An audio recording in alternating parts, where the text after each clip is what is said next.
We will check in with her in just a few moments. Yeah, we'll start here in the studio with Chief Meteorologist Chris Larson. Chris, how much longer are we expecting to see the snow fall tonight? Well, we're going to see snow showers on and off probably through midnight and then a little bit of a lull.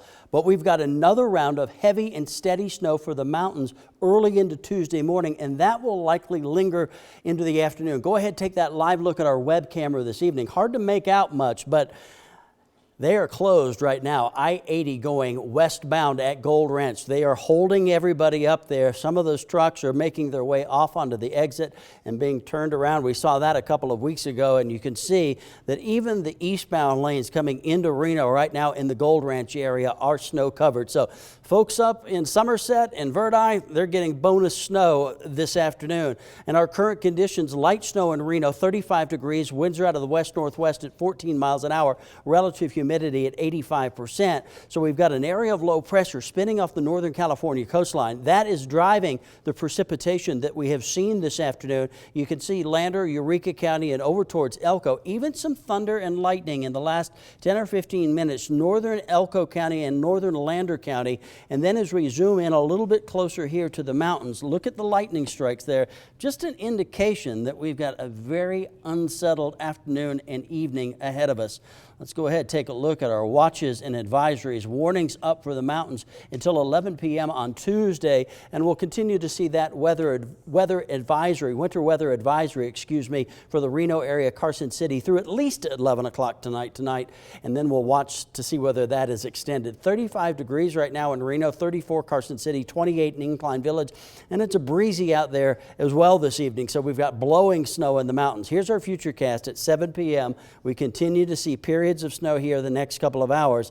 Look at the 10, 11 o'clock hour. A little bit of a break. The high-res models indicate that we get that next round of steady and heavy snow early into Tuesday morning, and when that cranks up, it's going to be with us for several hours. So if you're driving west into the mountains, do expect that you're going to find nasty conditions and chain controls up tomorrow morning, and then we have to watch out very closely to see some spillover snow in time for the Tuesday morning commute here in Reno. This will begin to wind down by tomorrow afternoon, but it'll take a while. We'll take a full look at your forecast coming up here in just a couple of minutes. All right, Chris, thanks. Of course, we've been seeing the rain and snow impacting travel all over the region. So we'll check in with Alexandra Ray live along Mount Rose Highway now. All right, Alexandra, what's happening up there at this point?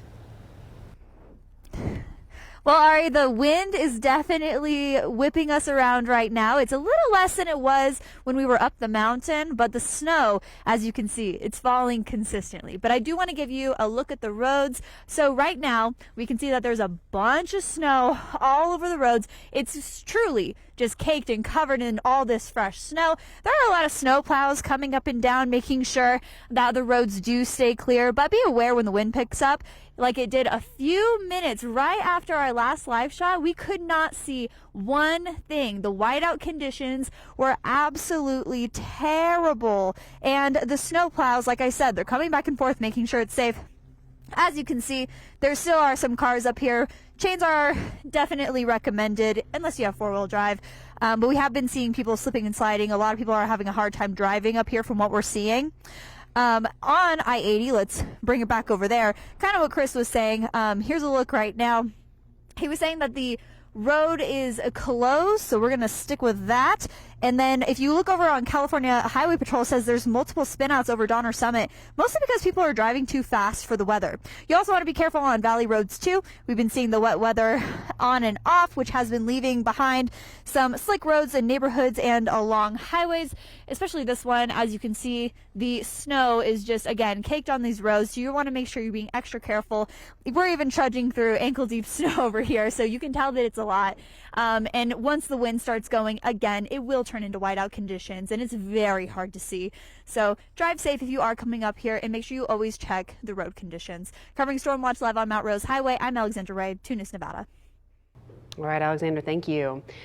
We have some new details on a tragic accident that happened over the weekend at Diamond Peak Ski Resort. On Saturday, a child was hit and killed by a falling boulder. We've learned the girl who died was 7-year-old Adeline Grimes. And despite the emergency medical team's efforts, she died from her injuries.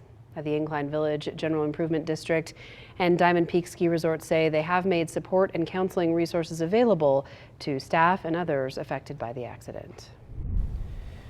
In crime beats, Washoe County deputies arrested 2 people for alleged drug charges yesterday in Sun Valley. Officials say the suspects were originally pulled over for traffic-related violations, but a canine alerted the deputies after sniffing the car. Deputies say multiple items of drug paraphernalia and controlled substances were inside the car, including methamphetamine, cocaine, and marijuana. Officials say Morgan Jack and Sierra Shopes were arrested on multiple alleged drug charges and have been booked into the Washoe County Detention Facility. Reno police are investigating a shooting that happened over the weekend. It happened on West 2nd Street around 2:30 Sunday morning. Police say when they arrived, all the people involved were gone. They say a victim took themselves to the hospital with injuries, but they're not considered life-threatening. Police say the investigation's still ongoing and they're still looking for the suspects. So if you know anything that can help, be sure to call Secret Witness at 775-322-4900. Well, just over a year ago, multiple homes in Sparks were damaged in a shooting involving police officers. In the months since, the city of Sparks has worked closely with homeowners and community partners to help repair their properties, cover medical expenses, provide security enhancements, and offer mental health resources. One resident says she was grateful for the support she received from the community members after the shooting. I heard bullets and I thought, well, that's not going to end well for anybody. Didn't realize the bullets were directly behind my house. And almost immediately there was offers of help and money available and things coming in from the community that I just was taken aback and did not even realize would be there. Now, the Builders Association charity created the Sparks Hope Fund after the shooting to help affected residents.